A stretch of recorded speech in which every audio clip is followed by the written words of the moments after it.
Ja sam iz Force. Hvala, faleminderit shumë i nderuari zotri Krivokapić.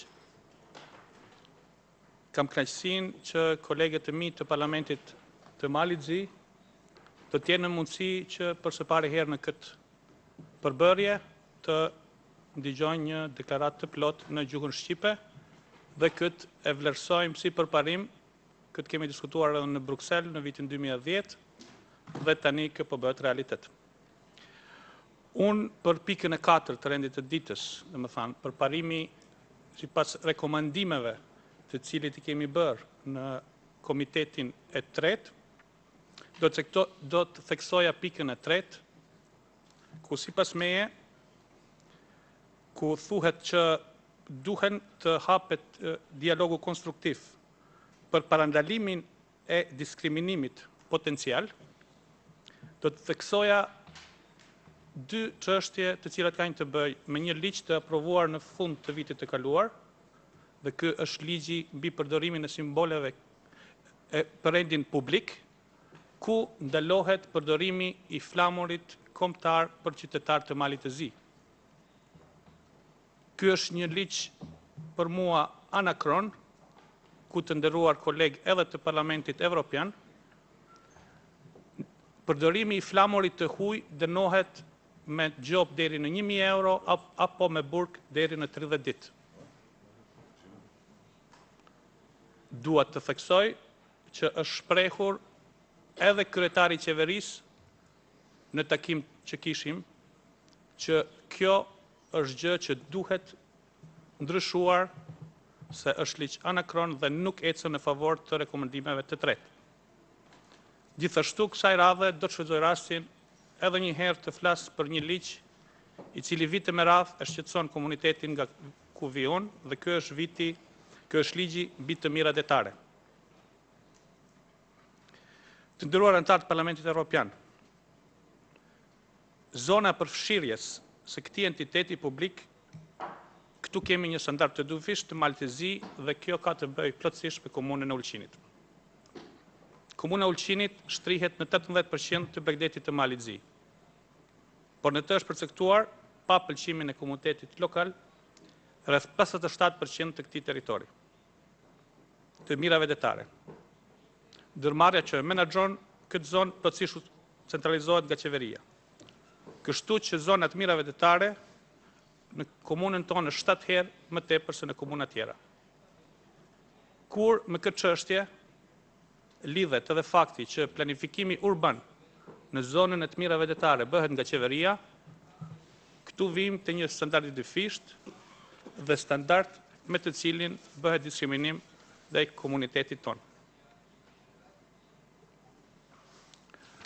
Unë në pikën 11, ku flasim për mekanizmat plotësues për mbrojtjen e drejtave të pakicës, rekomandim nga Këshilli i kaluar, gjithashtu do të vlerësoja dy çështje.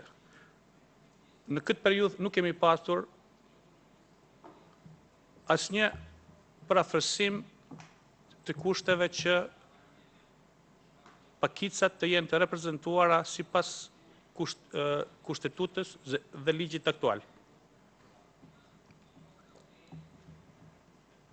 Çështja e restitucionit është një çështje tjetër, e cila sigurisht do të lidhet me këtë mekanizëm, por është çështje e cila nuk ka ecur fare përpara në periudhën e kaluar.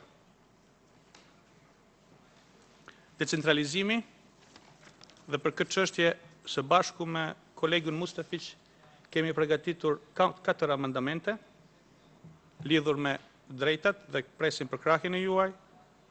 Decentralizimi nuk është bërë i mirëfillt dhe besoj se të akordoheni se Mali Zi është një centralizim i pushtetit qendror, komunat janë të kufizuara që të përmirësoj shërbimet e veta ndaj qytetarit, ndaj taksapaguesit, ndaj votuesit, sepse qeveria grumbullon rreth 80 deri 90% të taksave, kurse komunat dhe deri në 15%. Dhe këtu do të ndërmarrë një reformë e përgjithshme që pushteti të decentralizohet.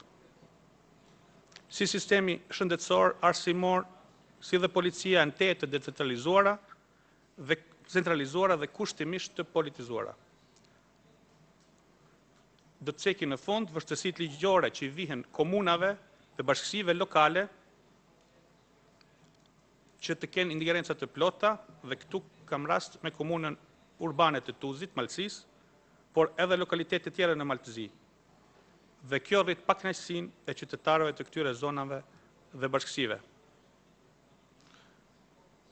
Dua vetëm në fund të këtij diskutimi të bisedoj diçka mbi rekomandimin të cilën e kemi fituar, dhe kjo ka të bëj që thot që mos të bëhen kushtëzime që të arritet marrëveshja për ndryshimin e kushtetutës së Malit Zi.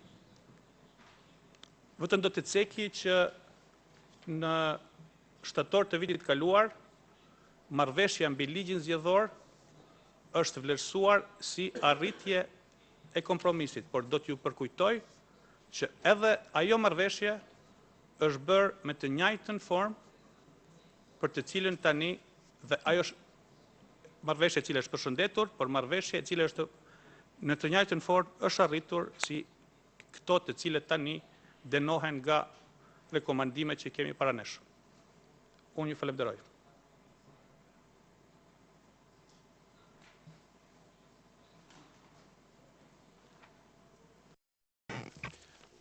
Ju falemderit, zotë Krivo Kapić. Nderuar kolegë nga Parlamenti Evropian në Maltëzi, besoj se sot të shihni sa komot jemi këtu në këto stolet e parlamentit, dikush do të thoj sa ngushtë e kemi këtu, por do të filloj me një thënie proverbe popullit gjerman. Nëse nuk bëni gabime, nuk keni bërë apo punuar asgjë. Unë po shfrytëzoj këtë që të sqaroj qëndrimin racional dhe për të sqaruar mendimin mbi gjendjen dhe rezultatet e arritura në Maltëzi në ndërtimin e kapaciteteve për absorbimin e fondeve të Bashkimit Evropian, si në nivelin shtetëror, ashtu dhe atë vendor. Duke ditur që përqindja e absorbimit të mjeteve tani anëtare të Bashkimit Evropian janë sjellur nga 16% të mjeteve të alokuara nga fondet evropiare që ka arritur Çiproja, 35% Turqia, e cila është vetëm jo anëtare, dhe mandej Bullgaria dhe Rumania 58%, 61%, e deri në përqindjen më të lartë që sillen nga 85% dhe pak mbi 90% dhe me rresht, kështu ecën Slovakia, Estonia, Slovenia, Letonia, Polonia, Çekia, Lituania dhe Hungaria. Këto dyja të fundit janë të vetmet me përqindje mbi 90%.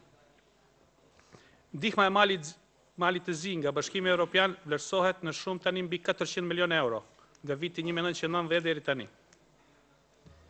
E vetëm mjetet IPA në shumë mbi 113 milion euro të kontraktuara sipas burimit në faqen të delegacionit evropian.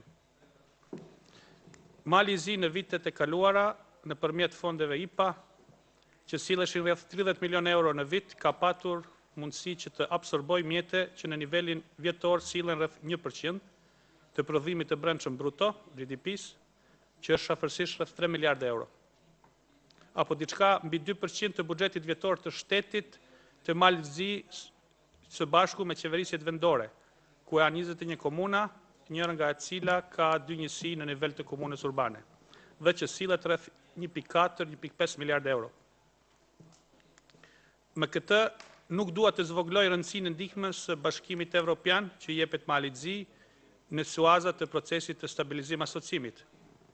Për mua, kjo shumë prej 30 milion eurosh është mjaft e lartë kur shikohet vlera e kësaj ndihme në ngritjen e strukturave të cilat në këtë proces do të adoptojnë mënyrën e punës, cilësisë, vlerësimit dhe raportimit sipas marrëveshjeve që janë bërë marrëveshje stabilizim asocimit dhe rrjedhimisht IPA. Komponenta e cila është shfrytzuar më mirë është komponenta e parë, ndihma e tranzicionit dhe ngritja e kapaciteteve institucionale, dhe e cila ka shfrytzuar pjesën më të madhe të mjeteve IPA. Komponenta e dytë, bashkimi rajonal dhe ndërkufitar, ishte i kufizuar, sidomos në realizimin për shkak të disa problemeve të cilat kanë ndodhur në zyrën rajonale në Shkodër, ku ishte mosfunksionimi i saj i plot, dhe jo për shkak të anës së Malit Zi, si dhe mos realizimin e marrëveshjes bilaterale Mali Zi Kosovë. Nga web faqja e Komisionit Evropian, e cila është azhurnuar në fund të 2011-s, në Maltezi ishin duke realizuar 270 projekte. Aty janë 365 projekte total, por 90 nga to janë të përfunduara, në vlerë të plot në 89 milion euro, dhe i cilët i përkasin projekteve IPA. Por, më shqetëson fakti që nga Ministritë Përgjegjëse marrim informatë që do të nënshkruhet për komunat e pazhvilluara, apo janë të nënshkruara, ku kemi 15 komuna të pazhvilluara në Maltezi, vetëm 14 projekte me vlerë mbi 5.4 milion euro. Tu gjendet fakti që të gjithë komunat kanë realizuar 6.5 milion euro nga 100 milionët. Kjo vjen në dyshim që edhe këto ndihma, pasi që shumica deri tani është shpenzuar në ngritjen e kapaciteteve institucionale dhe shpërndarje e institucioneve, gati me përpiktësi e ndjek edhe ndarjen e Malit Zi në komuna të zhvilluara dhe në ato të pazhvilluara. 6 nga 21 janë të zhvilluara. Dhe do të ngrisë edhe dallimin e zhvillimit ekonomik të gjetur në Malin e Zi. Ngritja sistemit të decentralizuar të menaxhimit në Maltezi do të ketë sfida të njëjta si dhe në sfera të tjera, ku do të theksohet kapacitetet e vogla njerëzore, por edhe ndikimet politike në aprovimin e mjeteve ku Mali i Zi mund të aplikojë në IPA. Në Parlamentin e Malit Zi, në shkurt të 2012, kemi aprovuar ligjin mbi revizionin e fondeve të Bashkimit Evropian, dhe ky është i vetmi akt ligjor që ku ka patur rol Parlamenti i Malit Zi në këtë lëmi. Kapacitetet e veçeverisjeve vendore janë ende të vogla, jo funksionale dhe me kompetenca të vogla. Si shembull duhet të ceki që komuna nga Vijun deri në shtator 2011 nuk ka pasur të nënshkruar asnjë projekt nga IPA të komunës. Tani është angazhuar një ekip mbi 10 persona, ku janë të nënshkruara 5 projekte me vlerë mbi 800 milion euro për komunën, nga 3 milion e 670.000 euro që kapin vlerë totale të këto projekte.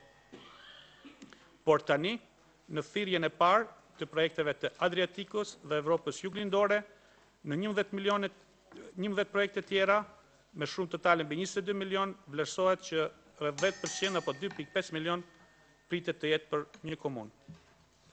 Dhe lëmia e tyre është trashëgimia kulturore, turizmi, mjedisi, planifikimi hapësinor, që janë të përfshira në këto projekte.